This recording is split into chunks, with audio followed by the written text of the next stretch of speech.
Hello दोस्तों, आज हम पढ़ने वाले क्लास 10 की एक कविता जिसका नाम है आत्मत्राण। इस कविता के कवि रविन्द्रनाथ ठाकुर जी है, जिन्होंने ये कविता बंगाली भाषा में लिखी थी और इसी का हिंदी अनुवाद अपने हजारी प्रसाद द्विवेदी जी ने किया था। तो आइए दोस्तों, इस कविता को हम एनिमेशन के माध्यम से समझते हैं।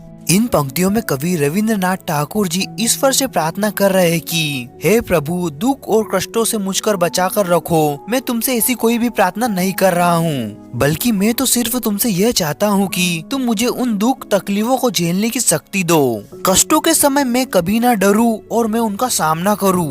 दुख की पीड़ा से दुखी मेरे मन को आप हौसला मत दो, परंतु हे प्रभु, मुझ में इतना आत्मविश्वास भर दो कि मैं हर कष्ट पर जीत हासिल कर सकूं।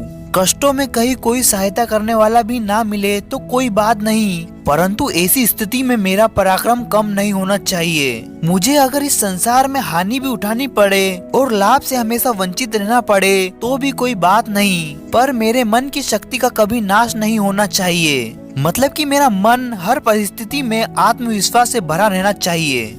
इन पंक्तियों में कवि रविन्द्रनाथ ठाकुर जी ईश्वर से प्रार्थना कर रहे हैं कि हे प्रभु, मेरी आपसे यह प्रार्थना नहीं है कि आप प्रतिदिन मुझे भय से दूर रखें। आप केवल मुझे निरोग अर्थात स्वस्थ रखें, ताकि मैं अपनी शक्ति के सहारे इस संसार रूपी सागर को पार कर सकूं।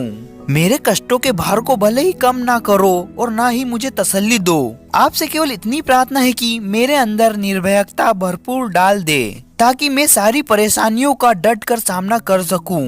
सुख के दिनों में भी मैं आपको एक क्षण के लिए भी ना भूलूं, अर्थात हर क्षण आपको याद करता रहूं। दुख से भरी रात में भी अगर कोई मेरी मदद ना करे तो भी मेरे प्रभु, मेरे मन में आपके प्रति कोई संदेह ना हो, इतनी मुझे शक्ति देना। दोस्तों, ये वीडियो आपको अच्छा लगे तो इस वीडियो को लाइक कीजिए और चैनल को सब्सक्राइब कीजिए। Thank you for watching.